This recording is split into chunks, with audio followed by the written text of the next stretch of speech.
Hi, I'm Karen Kenny, coordinator of the San Fernando Valley Patriots. Thank you all for being here today.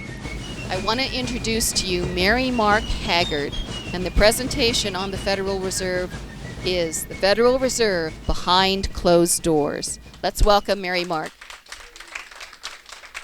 My title in particular that I usually use for this talk is The Poisoned Apple of Inflation is presented to us by the Federal Reserve. It looks good, but it makes us all sick. What is the poisoned apple of inflation? How did we get it? And why do we have it? Okay, many people believe, tell me if I'm doing this loud enough and I'm up close enough. Yeah, okay. Should I take it out? Is that better? This is better. Okay, let me know if there's a problem, okay? All right. The poisoned apple of inflation is making us all sick. It looks good, but it makes us sick. So what is it? How did we get it? And why do we have it? Many people believe that inflation is the rise in prices, and they blame the greedy businessman. But the rise in prices is only an effect of inflation. It is not inflation itself. Inflation is the increase in the supply of money, which in turn causes the prices of goods and services to rise. The Federal Reserve, which is in charge of our money, causes the increase in the supply of money. Think of inflation as a devaluation of the dollar, your dollar. Let's step aside a moment and discuss what money is. Money is a medium of exchange. It's a measure of wealth and it's a store of wealth, but money is not wealth. Wealth, and here we're speaking about material wealth, is land, houses, food, clothing, factory, jewelry, anything we have to live on or produce with is real material wealth. All these things have to be worked for with our time and energy. Even if you inherit wealth, somebody had to work for it. Remember the expression, time is money? Well, your time is being taken from you as your money erodes. So, who are these guys at the Federal Reserve that give us inflation? In November of 1910, agents of the three banking dynasties, the Rockefellers, J.P. Morgan, and the Rothschilds of Germany, headed up by Paul Warburg, wrote the basic bill that established the Federal Reserve. They did this in a highly secretive meeting on Jekyll Island, an elite resort off the coast of Georgia. They and their cohorts were known as the Money Trust. Had the average American citizen and or congressman known that the Money Trust was basically written and that the bill was from the establishment of the Money Trust people, and that they basically wrote this bill, that it was going to establish a central bank in the U.S., it would have never passed. But because the people were deceived, it was passed on December 31st, 1913, when many of the congressmen had already left for the Christmas break. Now, I want to stop here a minute to talk a little bit about 1913 because there were 4 really important things that happened that year, and this is our 100th anniversary. Number 1 was the Federal Reserve. Interestingly enough, that was passed last. The other thing was the 16th Amendment, which is the federal income tax. Now, I have spent almost all my life believing that the federal income tax was put in place for social engineering. That was actually the secondary reason for it. The primary reason for it was to have money to pay on the interest of the debt that was going to be incurred by the Federal Reserve borrowing money, for the government borrowing money from the Federal Reserve. We'll talk more about that in a moment.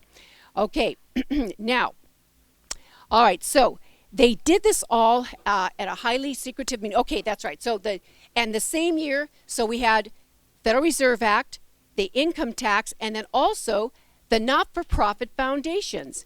So those were the people, the mega rich people, who weren't about to pay the income tax rates we're going to pay. So they established the not-for-profit foundations the same year in 1913. So they had a way to shelter their wealth. And then also, just because it's really important to know this, Amendment 17 was also passed, which was the amendment by which the population votes for the senators as opposed to the state legislature. Just to cut to the chase to understand this, the state legislature has spent time and energy and study on what our problems are in the state. They should be the ones picking the senators. The way it is now, the people who don't really know that much, it's being done and voted on the same way as the House of Representatives, and it wasn't meant to be that way. The reason all four of these things were important is because all four of them created a huge central government power grab. That was the year 1913. And now you'll see how the Federal Reserve system was created in deceit, fraud, and planned confusion. First of all, it is not federal. It is a private cartel of bankers. There are no reserves, and it is a system. It is not a system in the sense of a diffusion of power. It is the bank. It is the central bank of the USA. Now, this doesn't seem so important today, but at the time that they were passing the Federal Reserve, Americans knew about central banking. They knew that all of Europe had central banking, and they did not want it in this country. So it was the way they passed the bill and the way it was written and the way it was presented to the public. We were all deceived into believing it was a system where different banks and different branches were in control of the banking in their areas. This was not true. To this day, most of the control, actually all the control, the main control comes out of the same place it always did, which is New York City, where the main headquarters are of the Federal Reserve Bank of actually the whole country. Okay, there are three main inflationary techniques of all central banks and, of course, of the Federal Reserve. 1, fractional banking. 2, interest rate setting. And 3, Federal Reserve loans to our government. Fractional banking started several centuries ago when the early bankers realized that when they were holding on to people's gold, people didn't come to get their gold on a regular basis or take it all out, that actually they only needed about 20% of the gold in-house at any one time for their daily transactions.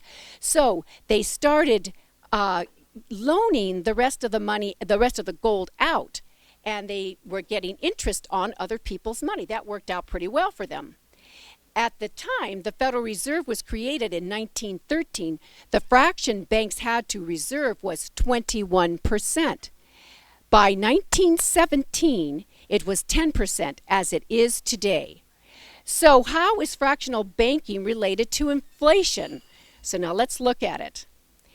Because of fractional banking, if you deposit $1 in the bank can loan out $9. Because $1 is 10% of 10, therefore they can loan out 9. Now, mind you, you didn't deposit 9 or 10. You only deposited 1. But by their magic of fractional banking, say, well, that's 10%, of $10, so we can loan out the other 9. So say that you worked really hard for your $100 that you deposit. Say you're a teenager. The bank is loaning out $900 now. But nobody worked for that money. There is no real wealth behind it. It is a mirage. And this is where we start getting into trouble. Now, the money that does not represent real wealth is out in the system devaluing your hard-earned dollars. Are you starting to feel a little sick? Now, let's turn to the interest rate. Interest is the price of loaned money. If you work hard for your money or you own an independent bank and you are protecting other people's money, you may have to charge a fairly high interest rate because you are taking a risk by loaning the money out.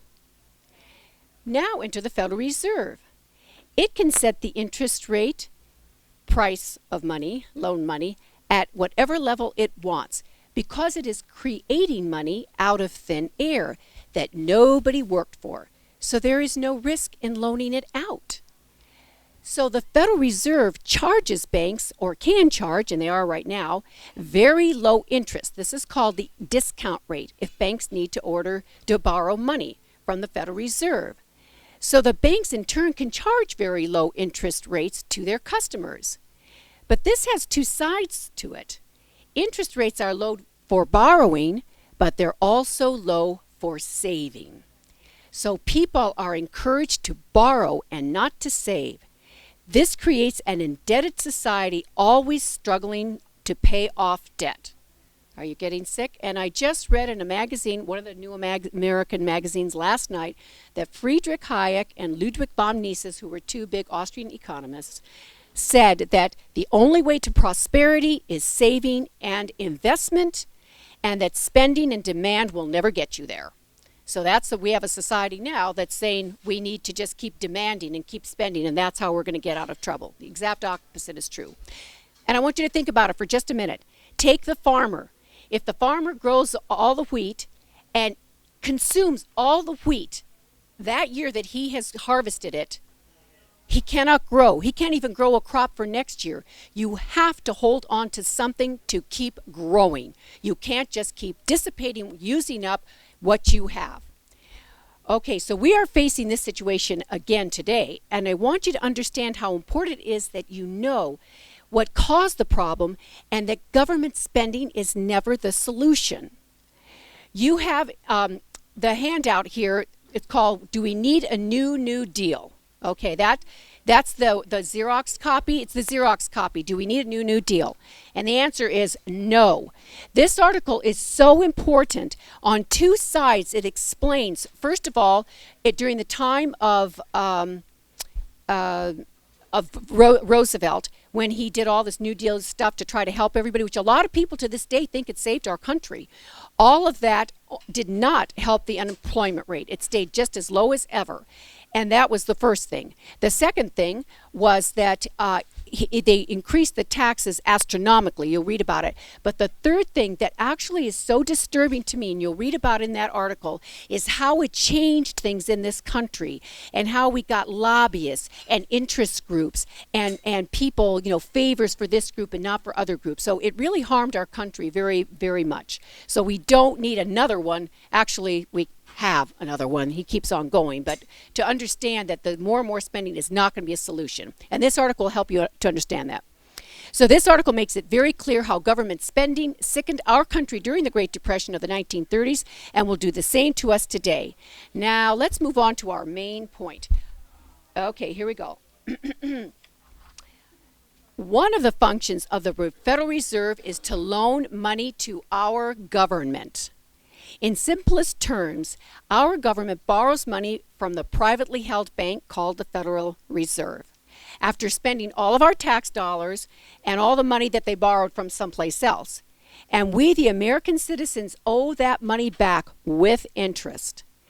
So it's kind of an interesting situation here, and I don't want to get too far afield from this, but I'm going to say a little bit just so that you understand this, because there's so many aspects to this. For one thing is that the U.S. Mint is built by, run by, and paid for by the United States government. However, the Federal Reserve is the one that decides what money's going to get printed. Okay, now this is kind of funny because I was thinking about it a couple of hours ago and I thought, the right-wing conservative types are always mad and say the government's the problem, the big bad government. And then the lefties all tell us, oh, it's those big bad corporations that are the problem. And the fact is, it's both. They both work together. It's a symbiotic relationship, and I looked that word up just now, and because I think that's the word, but what does it mean? So I looked it up, and it said two unlikely people working together for an advantage to each other. So that's symbiotic, and that's what we have with the big government and the big corporations working hand in hand with our big government. Okay, so we owe all that money back. But wait, the check that the Federal Reserve gives to our government has no wealth behind it. No one worked to produce anything. The money was just printed out of thin air. It represents no wealth. Wealth is not added to the... Now, this is where I want you to really listen. Wealth is not added to the economy. See, Clinton, listen to me. I'm so old. Barack Obama keeps telling we've got to stimulate the economy. We have to get jobs out there. We have to get people working. So listen, wealth is not added to the economy, only dollar bills. Now we have more dollar bills measuring the same amount of wealth. So each dollar bill can buy less. This is inflation. Call it devaluing the dollar. So now this is what I want you to think about.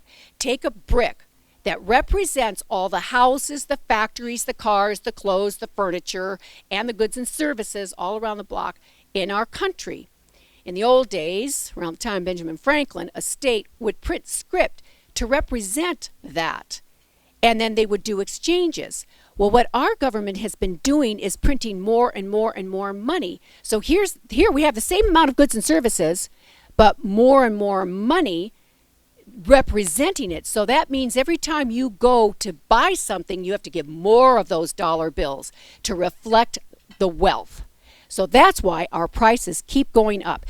However, we could get as lucky as Zimbabwe, because I want to show you what can happen. All right. Why are you laughing? Okay. Well, I want to show you. I actually am very wealthy. I'm probably a lot wealthier than any of you people in this room, and I'm going to show you why. It's because I have this in my hand. First of all, I have $5 Zimbabwe money, but I also have $50 Zimbabwe money. And, oh my gosh, I have, oh, wow, I really got rich. 100 million Zimbabwe dollars. And these are crisp new bills, mind you. Now I have 200 million Zimbabwe dollars. And, oh my gosh, I'm really getting somewhere. 10 trillion Zimbabwe dollars. 50 trillion Zimbabwe dollars. Okay, this is what happened in Zimbabwe in the last few years. Frankly, I haven't been following. I don't know what they're doing right now, but I read an incredible article about how you had to take a whole barrel full of their dollars just to buy a chicken. But now I want to show you a copy. This isn't real. Those are real. This is not real. It's a copy. This is $10,000. The United States of America, $1,000 in gold coin payable to the bearer on demand. That's what a bill used to be in our country going way back when. Okay, and one more image I want to give is if you take a picture of your child and you have a picture and that's your child, it's a picture of your child. If you make copies of that picture, do you have more children? I want you to never forget that image. I don't care how many pictures you put up in your house. You don't have as many kids as I do. I have a lot of kids. But just keep that image in your mind. If you ever get a little confused, all those pictures in my wallet and stuff don't give me more children. That's the same thing. We only have so much wealth, and no matter how much money they print, and they keep printing, does not give us more wealth. But to explain it a little bit more, do understand that some of that printing of money does facilitate more business. It does. This is one of our problems. Remember, the shiny apple looks good? It's because it does get things going. It does get the engines running. But it gets the engines running and get them going. And then when you realize that we don't really have anything behind all that money, then they collapse even worse than before. The housing bubble is a perfect example. Okay, so it does kind of get things going. This is the problem. We have sort of the drug mentality society. Give me a fix. I need a fix now. I need a fix now. I don't want to wait a couple of days or a week or a month till I get better and not need a fix. Everybody needs a fix now, and that's what's happening to us economically too. Okay, it's not our fault. Okay, so now the juicy part as you bite into the poisoned apple. Okay, well, first of all, but why would the Federal Reserve do such a thing? Why would they do that to us? And now is the juicy part as you bite into the poisoned apple. And that is because our government wants it to. It borrows the money to pay for all the promises, projects, and programs that our taxes can't cover and that we would never vote for if we were taxed for them outright. Are you starting to see why the poisoned apple makes us sick? Politicians can promise the moon without taxing us directly. They just inflate by borrowing worthless money from the Federal Reserve.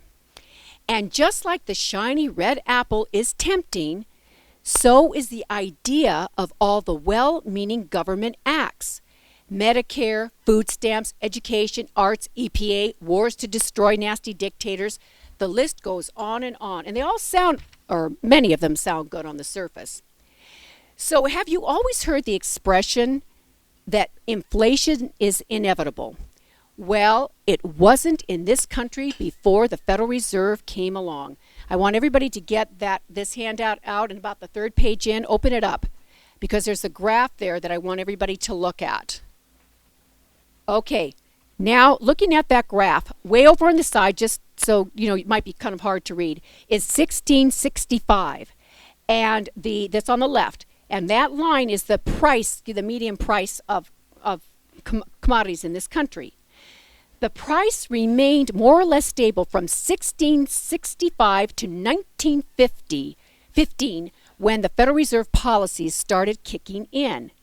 That means you could have bought a shovel to garden with in 1915, and it would cost you the same as it cost your great-great-great-great-great-great-great-great-great-grandfather in 1665. Okay? That's 250 years of no long-term inflation and very little national government interference or socialist programs. People took care of themselves and they helped each other. Yes, there was a little inflation. If you look at it, you see it goes up a little bit during our wars, but then it came back down again. So the prices started creeping up after the establishment of the Federal Reserve, right about like 1915, started going up, especially with World War I. But they did not come back down again like they had in previous wars. Then, of course, they went up with World War II. Again, they did not come back down. And now enter 1965. Whew. A year to remember. Well, what happened then? What's that? You guys are great. What war was that? You have to remember this year along with 1913, a year to remember. Actually, you guys are good because a lot of people will say the Vietnam War. And actually, the Vietnam War did escalate under Lyndon Baines Johnson, and we did throw a bunch more money into it. But more importantly, that the Great Society, it was the war, the more expensive one was the Lyndon Baines Johnson's War on Poverty, okay? He ushered in Medicare, Medicaid, food stamps, the National Education Association, National Endowment of the Arts, and many other programs. His successors and Congress have continued to add more government programs and agencies ever since. And so I want to tell you something. This is the reason why you are all here. And that's because, I will read this to you. Nothing in the U.S. Constitution gives the federal government the power to expand its jurisdiction over the cultural and educational activities of the American people. Yet, the Republicans under Nixon when the Republicans under Nixon gained control of the White House, nothing was done to repeal or undo any of the Great Society acts that had created this massive federal intrusion in culture and education. So know that this is why you're here, because the Republican Party has continued the same socialistic bent as the Democrats. The Democrats seem to go a little faster, but we never backtrack on anything they did. And George Bush was the one who added Part D to Medicare, which was another step towards more and more socialism. Okay, so, and also, hang on. I picked this up at a Republican women's meeting for like 50 cents or something. It is the Government Racket 2000. Now, I'd love to have the 2012 or 13, but this will be instructive enough. Okay. Our government had a grant for $107,000 to study the sex life of the Japanese quail. At least if they could have done the California quail, I might not have minded so much. Okay, $104,000 to study how people communicate through facial expressions. $19.6 million for the International Fund for Ireland, which started as a going-away gift for Speaker Tip O'Neill, and which funds many items including golf videos and pony rides for children on the old sod. Okay, now I ask you, we're just getting warmed up, it gets much worse. I ask you, if we're having sequestration, can we get rid of some of those things? How dare they tell us that we have to, knock out things that are essential for people because we're in sequestration? No, let's get rid of stuff like this. And how about stuff like this? Let's see, $351 million to Libya. $622 million to Mexico. This is just the last few years. $380 to million dollars to Russia. Haiti, $1.4 billion. And here's the biggest I have, $1.45 billion to Egypt. So we have such a disingenuous situation going on in our government that they're spending our money like water and then giving us all these stories and excuses how they have to do what they have to do that's destroying our country. Okay, so now, and what has happened as a result of all this spending? Now this is where we've got to listen to this. Let's go back to 1962. In 1962, most fathers worked one job with reasonable hours. Many owned their own home, had a car or two, and multiple in-house modern conveniences. By the way, even probably multiple children too. And most importantly, mothers stayed home with their children and raised them themselves, which is a natural benefit and stabilizing force in society. People had time for work, leisure, and family. But since the war on poverty started, we have more poor than ever, and our government has created a constant drain on the productivity and production of real wealth in our nation in the name of socialist programs paid for with inflationary dollars that surreptitiously steal our wealth and time. The economist Friedrich Hayek called this the road to serfdom, and he wrote a book about it. Well, we are well on that road now. So you see why the poisoned shiny apple of inflation is making us all sick. All those wonderful government programs are being financed by your hard-earned wealth, which is being taken away from you unawares through inflation. It is a servitude. Your money and savings are worth less. You have to work harder and harder to make ends meet. And I saw Glenn Beck do this in 2010. He said, say this is a stack of $10,000 in 2008. Well, what you could buy with this stack in 2008, you can only buy this many things in 2010. Well, as you know, it's worse than that now, and I don't know how bad it is. And I'm going to give you a personal example that I have a son who has a wonderful job that he loves, very talented, it works to his capacities. They love him where he is. They give him a fair wage. He no longer can live in a safe neighborhood in Southern California and is moving to Texas as we speak. Yeah, yay Texas, but yay Texas, how about poor me? But this is the kind of thing that's happening to our country. It's his hard-earned money isn't enough to support his family, near his family, where we can help him when he needs help. Okay. Dallas, outside of Dallas. Okay, so you have to work harder to make ends meet. And the taxpayer, that's you, okay, owes the Federal Reserve all that money the government borrowed. And that borrowed money had no wealth behind it, and it devalued your existing dollars. As they spend it, you were getting poorer every minute. And, you know, Obama didn't start this, but as we know, he's going about it in spades.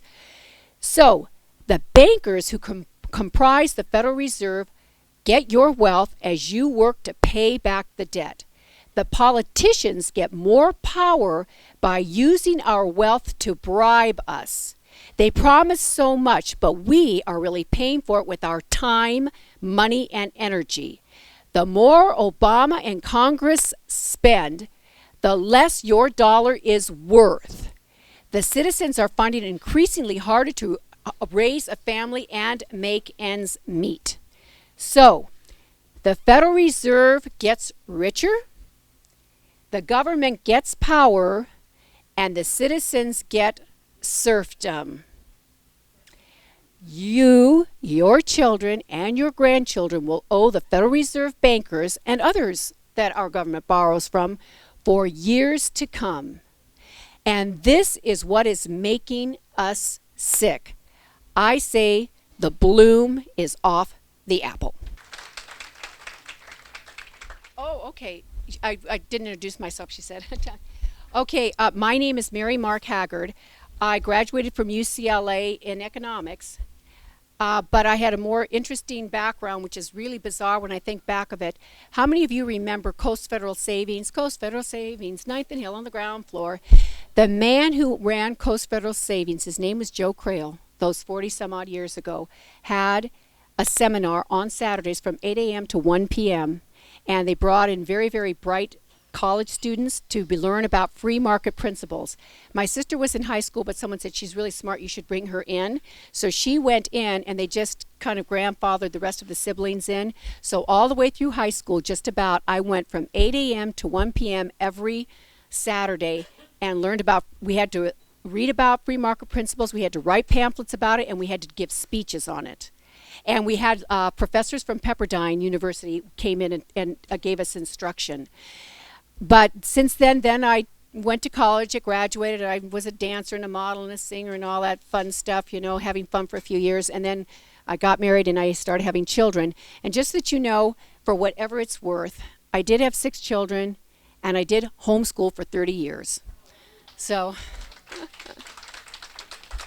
and what is really, really exciting is that I am with a private Catholic homeschooling school, and I have 60 students all over the country, and I teach them free market economics.